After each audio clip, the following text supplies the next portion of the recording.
Hello students, आप सभी का आपके अपने यूट्यूब चैनल स्टडी बाय ए के प्रजापति चैनल में स्वागत है। मैं अवधेश कुमार। आज मैं आपके लिए पीसीई प्रिंसिपल कम्युनिकेशन इंजीनियरिंग जो सब्जेक्ट है उसके मोस्ट इम्पोर्टेंट क्वेश्चन लेके आया हूँ। यदि आप हमारे चैनल पर नए हैं तो चैनल को सब्सक्राइब करें, साथ ही बेल आइकन को प्रेस करें जिससे कि हमारी वीडियो का नोटिफिकेशन आपको सबसे पहले मिल जाएगा। जैसे कि आप देख रहे हैं जो प्रश्न है वो 2018 और 14 में आया हुआ है। ये क्वेश्चन मोस्ट इम्पोर्टेंट है और जो 16 तारीख को एग्ज़ाम होगा पीसीई का वो उसमें क्वेश्चन ये पूछा जा सकता है। यदि आप चैनल पर नए हैं तो चैनल को सब्सक्राइब ज़रूर कर लें। चलिए बिना देरी किए वीडियो को स्टार्ट करते हैं। प्रश्न दिया है हमें कि आयाम मॉड्यूलेटेड तरंग के लिए व्यंजक की उत्पत्ति। दूसरी प्रकार से हमसे कैसे पूछ सकता है कि एम्पलीट्यूड मॉड्यूलेटेड तरंग का व्यंजक ज्ञात कीजिए। देखिए कैसे ज्ञात करेंगे। हम उत्तर में देखेंगे कि मॉड्यूलेटेड साइन तरंग एम टी जो मॉड्यूलेटेड तरंग की बात कर रहे हैं तो मॉड्यूलेटेड तरंग को निम्न प्रकार से व्यक्त किया जा सकता है, जो कि इसका फार्मूला होगा mt=am cos 2 fmt, जहाँ पर am जो am है, am मॉड्यूलेटेड तरंग का आयाम है और fm मॉड्यूलेटेड तरंग की आवृत्ति है। कैरियर के रूप में भी ज्या तरंग प्रयुक्त होती है। कैरियर तरंग की आवृत्ति fc मॉड्यूलेटेड तरंग की आवृत्ति fm से बहुत अधिक होती है। जो fc होती है वो बहुत अधिक fm से होती है, ज़्यादा होती है। ठीक है। कैरियर जो तरंग है ct को निम्न प्रकार से व्यक्त किया जाता है। ct होता है ac cos 2 fct। ठीक। उस जहाँ पर ac बराबर होता है कैरियर का आयाम और fc बराबर होता है कैरियर की आवृत्ति। जब अतः am तरंग का sam को निम्न प्रकार से व्यक्त किया जा सकता है। देखिए SAMT, तो SAMT बराबर होता है AC bracket 1 + KA MT cos 2 fct। ठीक है। तो इसके लिए अब देखिए यहाँ पर MT का मान जो हमने ऊपर था MT=AM cos 2 fmt जो था उसका मान रखेंगे हम। तो यहाँ देखिए SAM बराबर AC 1 + K MT जो है MT इसकी जगह पर हम रखेंगे AM cos 2 fm bracket 2 fct। इन दोनों में क्या करेंगे, जहाँ KAM जो KAM दिख रहा है ये बराबर हो जाएगा M के। तो जहाँ M एक नेतांक है जिसको मॉड्यूलेशन इंडेक्स कहा जाता है। यदि इसको प्रतिशत में व्यक्त किया जाए तो इसे प्रतिशत मॉड्यूलेशन कहा जाता है। ठीक है। यहाँ पे ये जो M है वो नेतांक हो जाएगा। मॉड्यूलेटेड जो सिग्नल है शुद्ध या ज्या तरंग होने पर प्राप्त AM तरंग का स्पेक्ट्रम एक शुद्ध ज्या तरंग द्वारा आयाम मॉड्यूलेशन किए जाने पर प्राप्त AM तरंग का समीकरण हम कैसे करके ज्ञात करेंगे। देखिए यहाँ पर SAMT बराबर होता है AC bracket 1 + M cos 2 fmt cos 2 fct।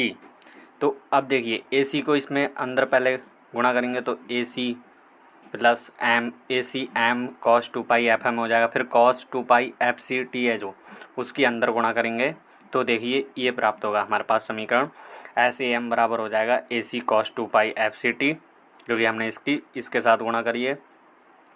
फिर plus MAC cos 2 fmt cos 2 fct। ठीक है। अब हम यहाँ पर एक फार्मूला लगाएंगे। जो फार्मूला है देखिए cos A cos B वाला फार्मूला होता है। तो 1/cos A + B + cos A - B। ठीक। ये फार्मूला यूज करेंगे। इस फार्मूले का यूज करके तो हम इसको देखिए कैसे करेंगे। यहाँ पर जो SM बराबर दिया है, फिर AC cos 2 fct इसको तो वैसे ही रखेंगे। फिर M कॉमन हो जाएगा। फिर यहाँ पे AC/2 cos 2 fc + fm, जो fm है और fc है इन दोनों का हम करेंगे, जहाँ A और B fc की जगह रखेंगे, ठीक है। एफ सी और ए बराबर हो जाएगा एफ सी और ए बी बराबर हो जाएगा एफ एम, ठीक है। इनका मान रखेंगे तो ये आ जाएगा cos 2 pi F C plus F M into T plus cos 2 pi F C minus F M into T. इस फॉर्मूला का यूज़ किया। देखिए फिर आगे क्या होगा, ये हमारा एस एम बराबर आ जाएगा, एस एम टी बराबर आ जाएगा A cos 2 pi F C T plus M A C upon 2 cos 2 pi F C plus F M into T F plus M A C upon 2 cos 2 pi F C minus M F M into T. देखिए उक्त समीकरण जो ऊपर दिए गए समीकरण से स्पष्ट है कि शुद्ध ज्या तरंग का आयाम मॉड्यूलेशन किए जाने पर प्राप्त तरंग के 3 आवृत्ति घटक होते हैं। जो यानी कि जो शुद्ध तरंग होती है उसके आयाम मॉड्यूलेशन अगर करते हैं, एम्पलीट्यूड मॉड्यूलेशन किए जाने पर जो प्राप्त तरंग में निम्न 3 आवृत्ति घटक होते हैं। नंबर 1 कैरियर आवृत्ति एफ सी, अपर साइड आवृत्ति F C plus F M जो कि ये है, और लोअर साइड आवृत्ति F C minus F M ये हमें प्राप्त होता है। उक्त समीकरण से स्पष्ट है कि कैरियर आवृत्ति एफ सी का आयाम ए सी है, जबकि दोनों साइड बैंड घटकों का आयाम जो होता है एम ए सी अपॉन 2 होता है, जो कि ये देखिए आयाम, ये भी आयाम, इसके लिए आयाम ये होता है, ठीक है। ये हमारा क्वेश्चन था। नेक्स्ट क्वेश्चन देखिए क्या है। नेक्स्ट क्वेश्चन हमारा जो देखिए बहुत इंपॉर्टेंट क्वेश्चन है। यहाँ पर ये देखिए 2014-18 में ये भी क्वेश्चन पूछा गया है। इस क्वेश्चन में क्या है कि जो शेनॉन प्रमेय को लिखिए तथा समझाइए। ये क्वेश्चन पूछा गया है कि शेनॉन प्रमेय को लिखिए तथा समझाइए। शेनॉन प्रमेय क्या होती है? शेनॉन प्रमेय जो होती है कम्युनिकेशन के मूल सिद्धांत को प्रदर्शित करती है, ठीक है।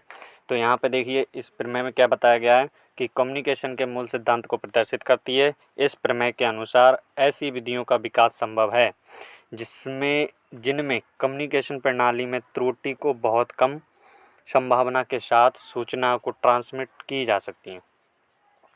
यानी कि इसमें कहा जाता है कि जो शेनॉन प्रमेय होती है वो कम्युनिकेशन के मूल सिद्धांत पर प्रदर्शित करती है, मूल सिद्धांत को प्रदर्शित करती है। इस प्रमेय के अनुसार ऐसी विधियों का विकास संभव है जिनमें कम्युनिकेशन प्रणाली में जो त्रुटियों की बहुत कम संभावना के साथ जो सूचनाएं होती हैं, जो त्रुटियां हैं, त्रुटियों की बहुत कम संभावना होती है। त्रुटियां एरर की बहुत कम संभावना होगी। संभावना के साथ जो सूचनाएं हम भेज रहे हैं उनको ट्रांसमिट की जा सकती हैं, बशर्ते कि सूचना प्रेषण की दर आर यानी कि इंफॉर्मेशन रेट और चैनल कैपेसिटी सी के कम अथवा उसके बराबर हो। इस उद्देश्य को प्राप्त करने की विधि को कोडिंग कहलाती है। जो इस उद्देश्य को प्राप्त करने की विधि कोडिंग कहलाती है।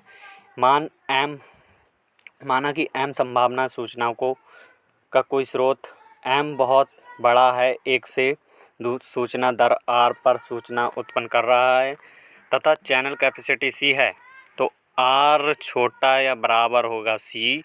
इस प्रमेय का मुख्य अभिलक्षण यह है कि आर छोटा या बराबर सी के लिए शोर की उपस्थिति में बिना एरर के ट्रांसमिशन किया जा सकता है। यदि आर छोटा या बराबर है सी के तो शोर की उपस्थिति में भी बिना एरर के ट्रांसमिशन किया जा सकता है, ठीक है। ये हमारा क्वेश्चन था। देखिए नेक्स्ट क्वेश्चन क्या है। नेक्स्ट क्वेश्चन बहुत इंपॉर्टेंट है, 2015 में पूछा गया है, जो है कि एएम के लिए मॉड्यूलेशन इंडेक्स का वर्णन लिखिए एवं सिद्ध कीजिए कि इसमें कितनी पावर व्यर्थ होती है, ठीक है। ये क्वेश्चन 2015 में आया है और ये क्वेश्चन हो सकता है कि जो 16 तारीख को एग्ज़ाम है पीसीई का उसमें आए। यदि आप हमारे चैनल पर नए हैं तो चैनल को सब्सक्राइब ज़रूर कर लें, साथ ही बेल आइकन को प्रेस करें और अपने दोस्तों को शेयर करें, उनको भी बोल दें कि चैनल को सब्सक्राइब करें। देखिए इसमें क्या करना है। देखिए मॉड्यूलेशन इंडेक्स की डेफिनेशन क्या होगी। आवर्ती मॉड्यूलेटेड कैरियर में आवर्ती विचलन जो डेल्टा एफ यानी कि आवृत्ति में परिवर्तन तथा मॉड्यूलेशन फ्रीक्वेंसी एफएम का अनुपात मॉड्यूलेशन इंडेक्स कहलाता है। जो कि देखिए यहाँ पर एम एफ इक्वल टू होता है आवर्ती विचलन अपॉन मॉड्यूलेटेड आवृत्ति। मॉड्यूलेटेड आवृत्ति एफ एम हो गई और आवर्ती विचलन डेल्टा एफ हो गया। तो डेल्टा एफ और एफ एम यहाँ पे देखिए आ गया। इसमें ऊपर नीचे 2 पाई और 2 पाई से गुणा करने पर अंश व हर में 2 पाई से गुणा करेंगे तो 2 पाई डेल्टा एफ बराबर B D, 2 pi F M बराबर ओमेगा एम और ओमेगा डी ये हो जाएगा। तो देखिए के एफ एम ई एम ये देखिए कैसे आएगा, जहाँ पे देखिए बी डी इक्वल टू होता है 2 pi frequency division. 2 pi frequency division क्या होगी, K F E M upon 2 pi equal, तो पाई से ये पाई कट जाएगी, यहाँ आ जाएगा के एफ ई एम। तो यहाँ पर आ गया के F E M upon omega M. ठीक, ये हमारे जो इस प्रकार फ्रिक्वेंसी मॉड्यूलेटेड कैरियर का समीकरण जो होगा वो E equal to E M sine omega C T plus F M M F sine omega T omega M T. ठीक, ये हमारी जो है समीकरण आ जाएगी। ठीक है, ये समीकरण प्राप्त हो जाएगी। देखिए इसकी फिर हम पावर की गणना करेंगे। यहाँ इसकी पावर की गणना करेंगे उससे पहले देखिए जो यहाँ पे ऊपर समीकरण दिए है उसमें मॉड्यूलेशन इंडेक्स के व्यंजक से स्पष्ट है कि जब मॉड्यूलेटेड फ्रिक्वेंसी ओमेगा एम का मान कम होता है तथा मॉड्यूलेटेड वोल्टेज का आयाम ई एम स्थिर रहता है तब मॉड्यूलेशन इंडेक्स का मान बढ़ता है। ठीक है, ये बात याद रखनी है। यदि मॉड्यूलेटेड फ्रिक्वेंसी का मान कम होगा और मॉड्यूलेटेड वोल्टेज का आयाम ई एम जो स्थिर रहता है तब एफ एम का मान बढ़ता है। ठीक है, यहाँ पर हम पावर की गणना करेंगे। पावर देखिए, पावर की गणना कैसे करेंगे, यदि श्रेणी क्रम में कई ज्या स्रोतों जुड़े हों तो उनके द्वारा किसी प्रतिरोध आर को दी जाने वाली कुल औसत पावर उसमें से प्रत्येक के द्वारा दी जाने वाली औसत पावर का योग होती है। किसी साइन तरंग जिसका शिखर मान AC, साइन तरंग जिसका शिखर मान AC होगा, जहाँ पर जैसे कि हमने पढ़ा है एम टी इक्वल या M C T equal to, अगर हम पढ़ेंगे C2 equal to A C cos 2 pi F C T होता है, तो वहाँ पर ए शिखर मान AC जो होता है शिखर मान होता है। ठीक है, द्वारा किसी प्रतिरोध को दी जाने वाली औसत पावर का मान P equal to AC square upon 2R होता है। इस सूत्र की सहायता से हम AM तरंग के विभिन्न घटकों के मान ज्ञात करेंगे, जैसे कि हमने पहले जो समीकरण प्राप्त की थी। ठीक है, यहाँ पर हमने जो समीकरण प्राप्त की है, देखिए यहाँ पे जो कैरियर आवर्ती घटक था वो BC इक्वल टू क्या था, AC cos 2 पाई FCT द्वारा व्यक्त किया गया था। इसकी औसत कैरियर पावर बराबर क्या हो जाएगी, PC equal to AC square upon 2R हो जाएगी। ठीक है, अब देखिए दूसरी अपर साइड आवर्ती घटकों U for upper side MAC upon 2 cos 2 pi FC plus FM into T द्वारा व्यक्त किया गया था। अपर साइड की आवर्ती की पावर क्या होगी, PU इक्वल टू ए की जगह क्या है हमारा MAC अपॉन 2, तो उसका होल स्क्वायर करेंगे तो MAC स्क्वायर ए अपॉन 2 का होल स्क्वायर हो गया अपॉन 2R हो गया। इसकी पावर गुणा करेंगे तो M square upon 4 AC square हो जाएगा। AC स्क्वायर ये हमारी जो पावर आ जाएगी। फिर क्या करेंगे, लोअर साइड आवर्ती घटकों को निकालेंगे। लोअर साइड के लिए हमने AC अपॉन 2 cos 2 पाई FC माइनस FM द्वारा व्यक्त किया गया था। ये हमने पिछली बारी जो समीकरण थी वो उसमें बताया था कि वो कैसे आए थे, 3 घटक आए थे। तो यहाँ पे देखिए लोअर साइड में आया तो इसकी भी हम होल स्क्वायर करेंगे और अपॉन 2R, जब M स्क्वायर हो जाएगा, AC स्क्वायर हो जाएगा और 2 की पावर 4 हो जाएगी, 2 की पावर 2 तो हो जाएगा 4, 2 का वर्ग 4 हो जाएगा। तो M square upon 4 AC square upon 2 ये हो जाएगा। अब हम AM तरंग की कुल पावर अगर ज्ञात करेंगे तो कुल पावर ज्ञात करने के लिए देखिए AM की कुल पावर ज्ञात करने के लिए हम तीनों को जोड़ देंगे, AC AU और जो AL है, यानी कि लोअर साइड अपर साइड और कैरियर वाली जो पावर थी, इन तीनों को जोड़ने पर देखिए AC square upon 2R plus M square upon 4 into AC square upon 2R plus M square upon 4 A C square upon 2r। हम यहाँ क्या करेंगे, A C square upon 2r common ले लेंगे तो यहाँ बचेगा 1, यहाँ M square 4 plus M square 4, इनको अगर हम एलसीएम लेंगे इसमें तो यहाँ हो जाएगा, इन दोनों में एलसीएम ले लेते हैं, इन दोनों में एलसीएम लिया तो एलसीएम आएगा 4/2 एम स्क्वायर अपॉन 4 आ जाएगा, 2 से 2 4 कटेंगे तो 2 बचेंगे, तो यहाँ आ जाएगा ये P T equal to A C square upon 2r bracket 1 plus M square upon 2। यहाँ पर इसके जो ए सी स्क्वायर अपॉन 2 है वो पी सी, यानी कि कैरियर के लिए हमने पावर निकाली थी पी सी थी, तो पी सी लिख देंगे तो P T equal to P C bracket 1 plus M square upon 2, ये हमारे जो टोटल पावर आ जाएगी। ठीक है, ए एम तरंग में जो टोटल पावर है वो हम ये इस फार्मूले से निकालेंगे। ये हमारा पावर का फार्मूला था। अब नेक्स्ट हमारे देखिए क्वेश्चन बहुत ही ज़्यादा इंपॉर्टेंट है, अगर हमारे चैनल पर नए हैं तो चैनल को सब्सक्राइब जरूर करें।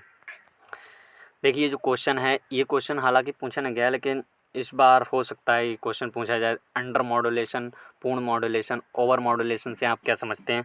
तो देखिए इस क्वेश्चन को कैसे करेंगे। देखिए पहले हम पढ़ते हैं अंडर मॉड्यूलेशन क्या होता है। यदि मॉड्यूलेशन इंडेक्स m का मान 1 से कम हो, यानी कि m छोटा है 1 से, तो इसे अंडर मॉड्यूलेशन कहते हैं। m का सामान्यता मान 1 से कम रखा जाता है। देखिए इसकी वेवफॉर्म दिखाई गई है, ये कैरियर तरंग है, ये मॉड्यूलेटेड साइन तरंग है और ये AM तरंग है। ठीक है, ऐसे ही पूर्ण मॉड्यूलेशन क्या होगा, यदि मॉड्यूलेशन इंडेक्स m का मान जो होता है वो बराबर है तो इसे पूर्ण मॉड्यूलेशन कहा जाता है। ठीक है, देखिए आगे पूर्ण मॉड्यूलेशन की जो वेवफॉर्म है वो दिखाई गई है। ठीक, पूर्ण मॉड्यूलेशन की जो वेवफॉर्म है वो दिखाई गई है। देखिए MT दिखाया गया है, एंटी मॉड्यूलेटेड तरंग, कैरियर तरंग दिखाई गई है। कैरियर तरंग ऐसी होती है, ये कैरियर तरंग जो होती है वो सभी जगह एक सी होती है। और इनपुट सिग्नल जो मॉड्यूलेटेड सिग्नल है, जो ये देखिए मॉड्यूलेटेड तरंग, और फिर यहाँ पर जो ये दिखाया गया है ये ओवर मॉड्यूलेशन के कारण डिस्टॉर्टेड AM तरंग है।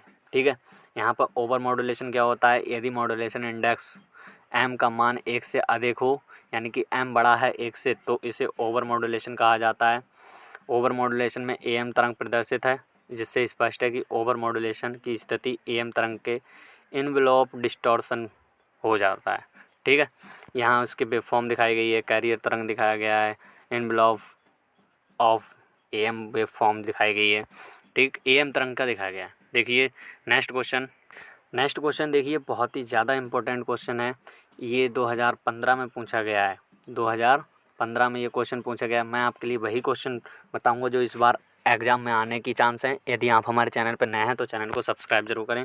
देखिए यदि यहाँ पे दिया गया है कि AM में यदि मॉड्यूलेशन इंडेक्स 1 से कम होने पर क्या होता है, AM के लाभ हानि बताइए। यानी कि AM के लाभ और हानि भी सीधी पूछ सकता है, और मॉड्यूलेशन इंडेक्स का 1 से कम होने पर क्या होगा। जो मॉड्यूलेशन इंडेक्स है M, उसका मान 1 से कम होने पर क्या होगा। देखिए AM मॉड्यूलेशन में जो होता है एम्पलीट्यूड मॉड्यूलेशन, AM की फुल फॉर्म क्या होगी, एम्पलीट्यूड मॉड्यूलेशन में जो मॉड्यूलेशन इंडेक्स का मान 1 से कम होने पर उसे अंडर मॉड्यूलेशन कहा जाता है।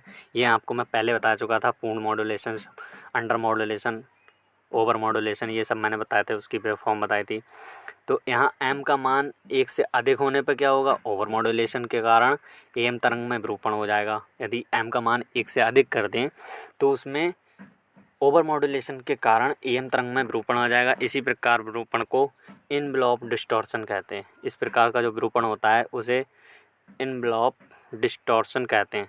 इसके लाभ और हानि देखिए, AM मॉड्यूलेशन के लाभ और हानि देखिए, लाभ क्या है और हानि क्या है ये मैं सब आपको बताऊंगा। देखिए यहाँ पर दिया गया है कि एम्पलीट्यूड मॉड्यूलेशन में मॉड्यूलेटर और डीमॉड्यूलेटर सर्किट सिंपल तथा सस्ते होते हैं।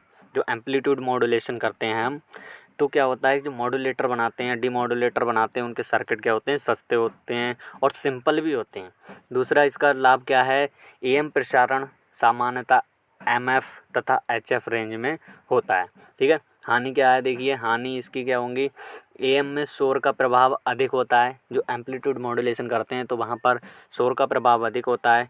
एएम में रिसीवर में एम्पलीट्यूड लिमिटर का प्रयोग नहीं करते हैं। एएम जो होता है एम्पलीट्यूड मॉड्यूलेशन में रिसीवर की साइड में एम्पलीट्यूड लिमिटर का प्रयोग नहीं करते हैं। एएम में मॉड्यूलेशन इंडेक्स का मान 1 से कम रखा जाता है, ठीक है। और जो नेक्स्ट क्वेश्चन है वो बहुत ही ज़्यादा इंपॉर्टेंट क्वेश्चन है, 2019 में आया, हो सकता है इस बार एग्ज़ाम में पूछ लिया जाए। यदि आप हमारे चैनल पर नए हैं तो चैनल को सब्सक्राइब जरूर करें और वीडियो को शेयर करें अपने दोस्तों को, ताकि उन्हें भी इन क्वेश्चन के बारे में पता चले। देखिए यहाँ पर बेस मॉड्यूलेशन बताया गया है। यहाँ पे क्वेश्चन जो है वो हमारा है कि एएम को उत्पन्न करने की प्रक्रिया ब्लॉक आरेख द्वारा समझाइए। पहले हम इसका ब्लॉक आरेख देखेंगे कैसा है। देखिए ये हमारा ब्लॉक आरेख है, यहाँ से प्लस VCC दिया गया है, ये कैपेसिटर लगा है, ये ट्रांसफार्मर इसकी L साइड है, ये यहाँ पर मॉड्यूलेटेड RF आउटपुट प्राप्त होती है।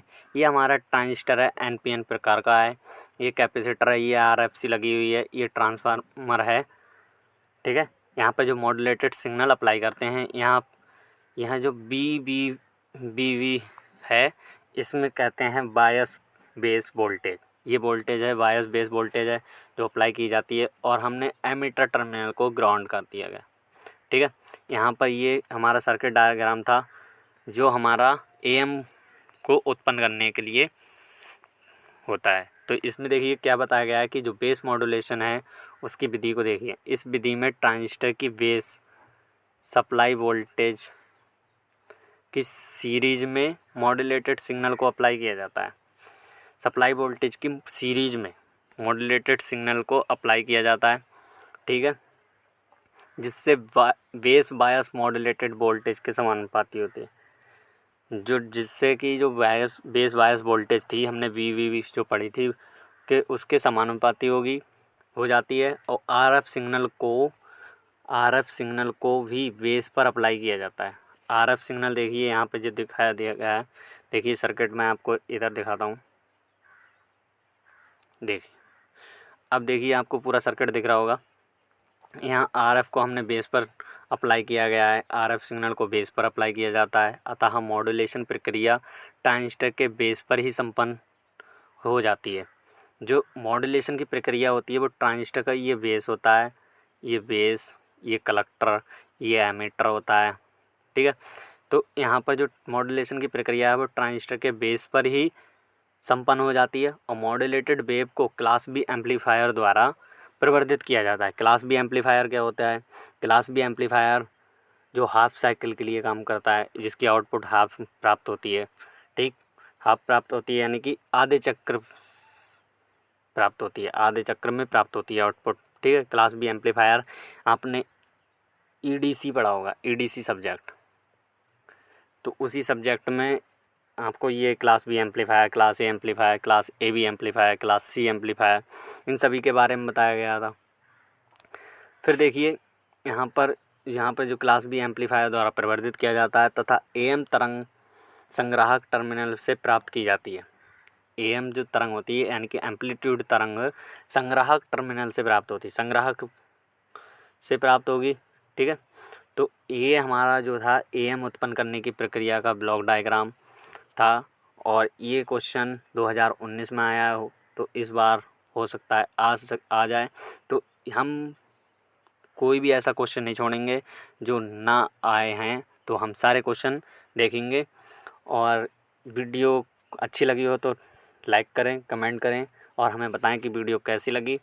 और चैनल पर नए हैं तो चैनल को सब्सक्राइब करें, साथ ही बेल आइकन को प्रेस करें, जिससे कि हमारी वीडियो का नोटिफिकेशन आपको सबसे पहले मिले। Thank you.